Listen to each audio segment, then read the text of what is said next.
I know this really well, is the fact that Donald Trump being in the presidency, no matter how or what you think about him, remember, the night that the election started, he was down like 20 points. He wasn't supposed to win. Yeah. He not only became the president, but he became the president in spite of the Republican Party. And it's CNN and a lot of people on Fox and the Democrat Party and like a whole. Listen, here's the deal. Here's the thing.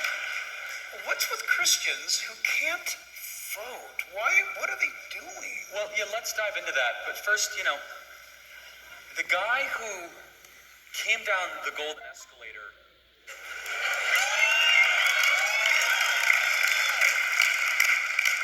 defeated 16 other Republicans, called out how both parties have betrayed the American middle class, beat the media, beat the Clintons, beat the Bushes, beat voter fraud, deep state, and big tech, gets spied on, becomes president, they launch a fake Russia Mueller probe, we end up moving the embassy, deleting the Iran deal, killing Qasem Soleimani, Baghdadi, eliminating ISIS,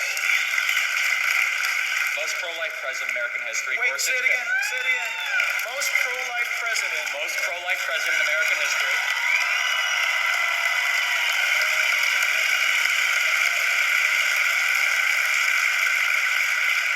You got Gorsuch, you got Kavanaugh, you got over 200 circuit court judges, more regulations cut than any other president since Abraham Lincoln, believe it or not. We had the best economy in American history. They throw a virus at us. However you believe it came here, we can dive into that, but whatever. You're going to hear more soon. And we lock down our country. Then we decide that we're an awful country. We want to burn it down to the ground, race riots. And they impeached him back in January, and we thought we were going to go to war with Iran. Did you think it was going to be easy when a disruptor became president?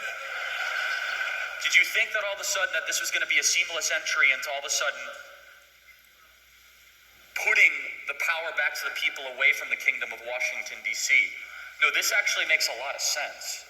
Yes. This makes sense that the man that is there, he is a vessel for each and every one of you that believes that the ruling class in our country has not been serving your best interest. One other thought on that, Jack. He is, people say, well, I don't like his tone, I don't like his tweets, I don't like all that. Well, that's fine. I think that's a separate topic in some ways. Look, he's the bodyguard to civil society. He's guarding the door.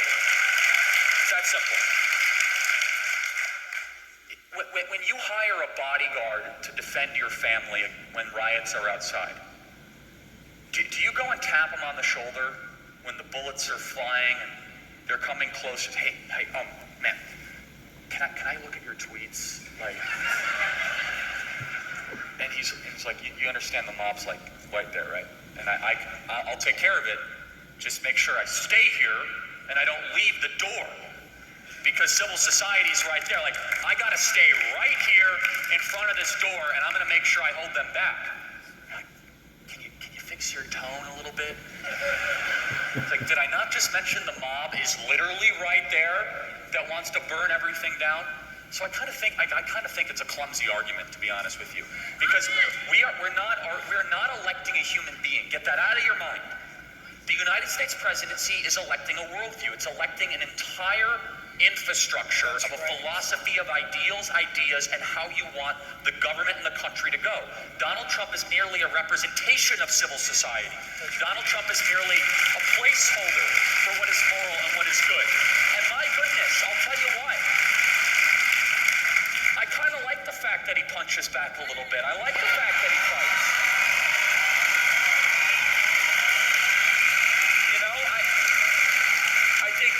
What is not defended ends up decaying. That what is not put forward with truth ends up be getting robbed by what is evil and dark. And people say, well, Charlie, I just think that he's had a very checkered and troubled past. I said, well, if I can be as good as you one day, please give me the instruction manual for that.